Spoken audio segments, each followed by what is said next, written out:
Fun with your body. Yes. Yeah, it's fine. Is it big? Is it small? You have little peppers that are this big. You've got giant grouper that are 880 pounds. Right, their size. What's something else you may see? Fins. Their fins. Where are their fins located? So like our alligator gar, they have their fins right underneath their body. They're trying to mimic the look of an alligator. You've got other rats that are all the way out this way. What's in their body shape? Distinguishing features. Those are some of the same things we were just talking about. Do their fins come out the back? Like some of our butterfly fish will have long fins that hang off the back, or our Moorish idols. Also, some of them have a larger forehead at the front. Our lip-stem fish have a forehead that slants straight all the way down. Things like that, distinguishing features. And coloration. So after we look at their body shape, we start to talk about, okay, well these all look similar, so they're in the same family. And then coloration would be the next step of how we may classify them. And then habitat use. What does that mean? Anybody have a guess? Yes, ma'am. How they use different things to help them let Yeah, you're on the right track. So maybe where in their habitat they may live because if they're trying to hide or that sort of thing. I'm also thinking about location in the habitat. Does anybody know about our water columns? Like the depths of where you find things in the ocean? So it's kind of like that. They're habitat use. Are they going to be towards the top of the water, the middle, or the bottom, basically, or what we're going to be talking about today? Like our whale sharks, they eat things like algae and little krill. Well, those guys need a lot of sunlight, so you're going to find them at the top of the water. So where are you going to find the whale sharks? Top of the water, because that's where their food source is. Great job, you guys. So these are the things we're looking for. Now, when you get a notebook, which are right back there, I'll hand them to you. I'll just pretend this is it. When you pull up your clipboard over, on the back will be a page that looks just like this. It has groups of fish. On your clipboard, you'll also have a picture of a fish. The first thing you're going to do is identify on the back there which family it fits into. If it has this long cylindrical body, it's probably going to be the rat family. Our butterfly fish always have these little rounded back fins. It makes me think of the edge of a butter knife right here. Our sweet lips group are going to be some of the largest fish in the whole exhibit, so that's how you recognize them. Anthias, they have their tails are real kind of fluttery, it kind of makes it big of a feather, and they're a lot smaller. The Moorish idol has that long piece hanging off, that dorsal fin. And then the sturgeon fish, they're super cool. The reason why this is circled on the back is they have this little section right here on the back of their tail. I like to think of it like a razor blade. It tucks in, and they can pop it out on each side and actually defend themselves, or you can use it as a warning. So if you see a little hump right here on the back of the tail, you'll know that you have a sturgeon fish family. Also, the reason why they're called sturgeon fish, because they have a really sharp edge there, to think of a scalpel. So guys, all these fish are pretty much the same family. Would you agree with that? Yeah. So then how would we classify and past this? What's the next step?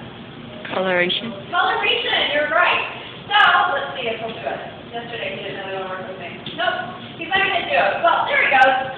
So, if you put the coloration on, all of a sudden all these fish look much different, right? And you can start classifying them that way. Refresh that.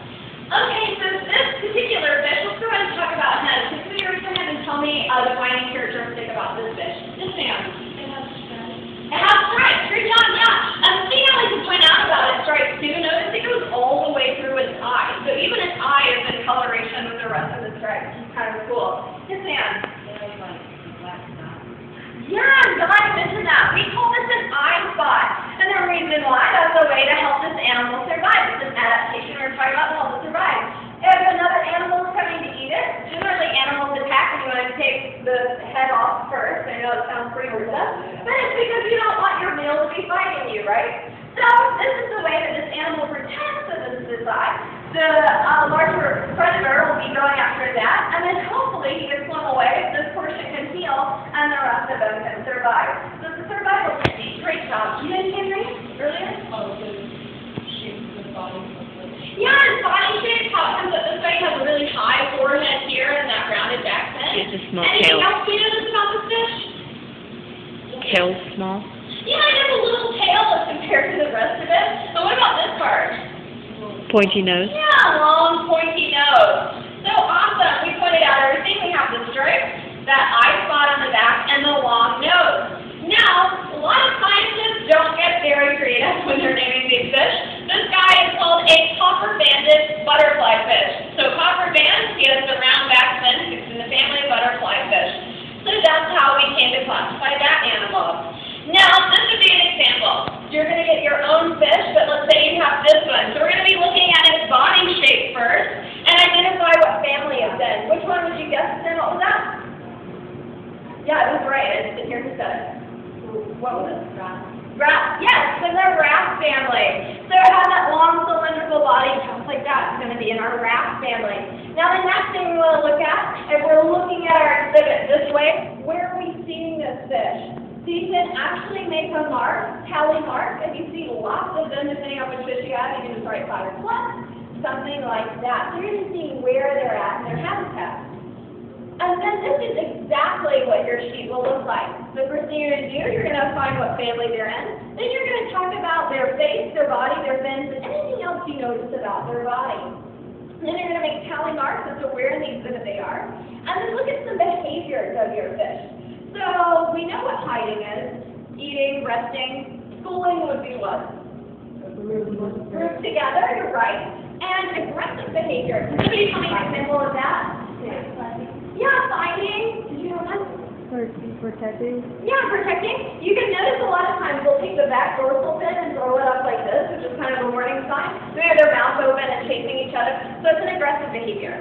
So you're going to name your animal at the end. You're going to take the group name up here, write it down here, and then you're going to make a descriptor. So they came up with blue-speckled wrasse. Now, a lot of animals are named this way in the wild. Think about a red-eyed tree frog. What do you know about that, just from the name? It has a... As a red-eyed, where does it live? In the tree, exactly. So, great job, you guys. I'm going to give you about 30 seconds. We're in working groups of 3. So, find some partners. Once you have your partners, go ahead and line up at this yellow door over on this side.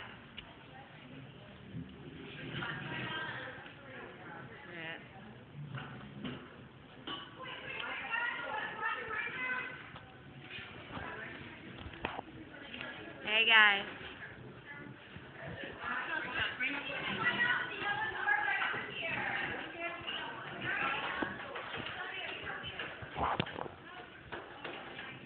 Sarah, line up at the yellow door. This will be for your group. Do I have a group of 3 over here? I wanna hold. Grandma. Oh, I called you Grandma. This is a... I'm putting this on YouTube. Really? No, you're not. I always put stuff on YouTube. Fine. Make sure you get her boring. This face is boring. My face is boring.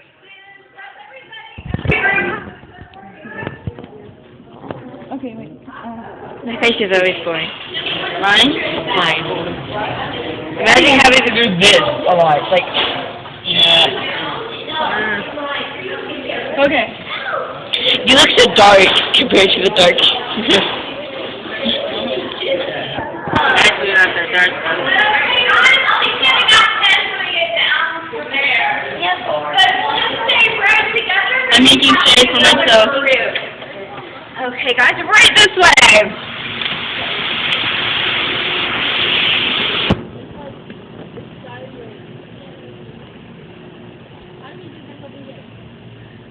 We went through the door. Nothing.